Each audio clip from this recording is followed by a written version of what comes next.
4 locations in Puerto Princesa City that will explode in value in the next 5 years. If you are planning to invest dito sa Puerto Princesa City, either for land banking or future development, kailangan mong malaman ang 4 na locations na ito that will explode in the next few years. Hindi ito hype, based ito sa real movement, infrastructure, development patterns, and future projects dito sa lungsod ng Puerto Princesa. Puerto Princesa City is entering its strongest growth cycle.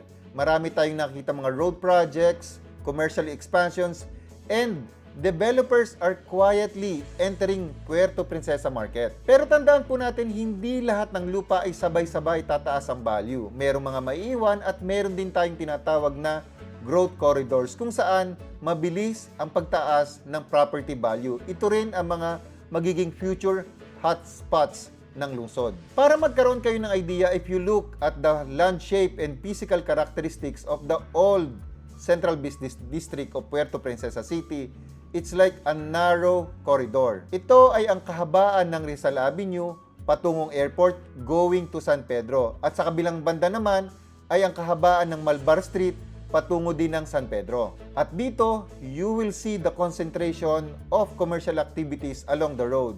And around this old Central Business District ay ang mga residential areas. Pero you will also observe na wala ng room for expansion dito dahil ang lugar na ito ay napapalibutan na ng coastal areas.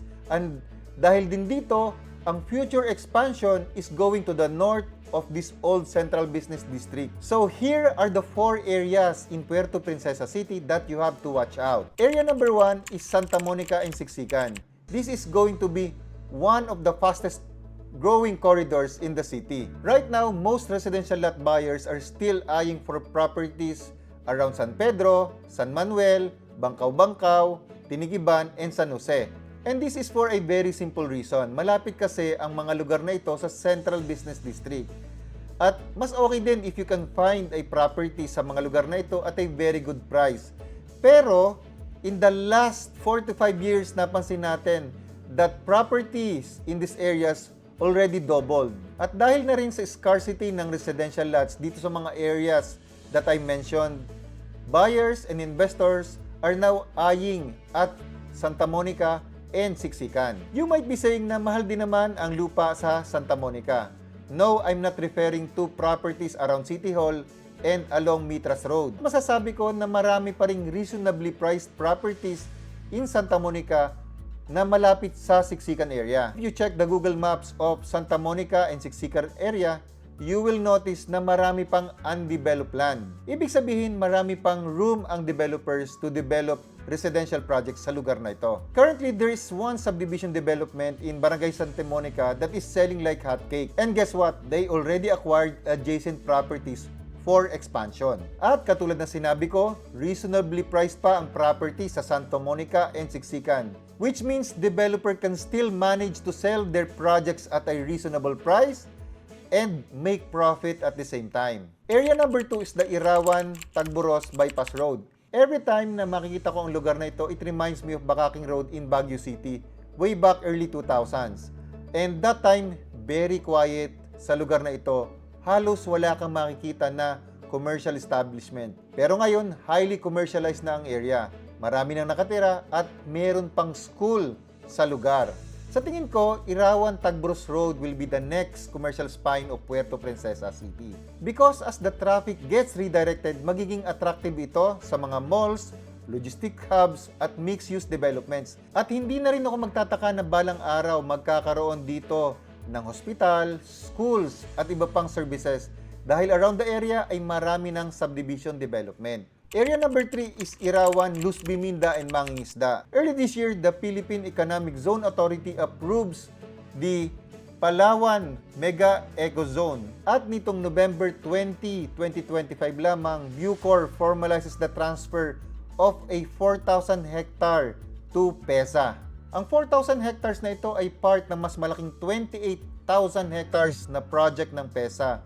And according to news, it will create 480,000 jobs. At hindi lang yan, meron ding proposal ang isang Korean company na magkaroon ng 36-hole na golf course dito sa Santa Lucia. Ngayon, itong future development ng Palawan Mega Ecozone and a possible golf course is a strong catalyst sa pagtaas ng property dito sa Palawan, especially sa Irawan, Luz Biminda, and Mangingisda. At yung mga unang bumili at bibili ng properties sa lugar na ito will likely to win big, especially kapag nag-materialize na ang Economic Zone Project. Area number 4, Bakungan.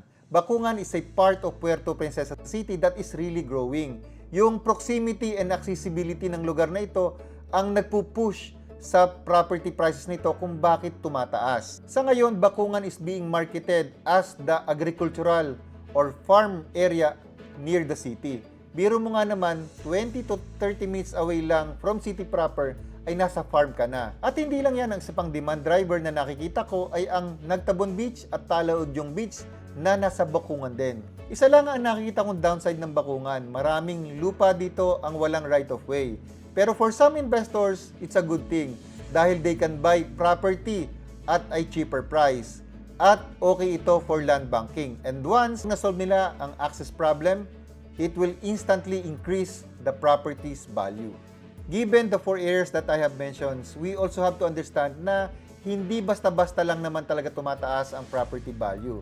Malaking factor dito ang policies that are being implemented by the LGU. That is why LGU must be serious on the following. Number 1 is comprehensive land use plan at isama na rin natin ang urban planning. If hindi maayos ang plano at walang tamang consultations sa urban planners, consultants, and stakeholders, ay maaaring maging pangit ang pagkakadesenyo ng syudad.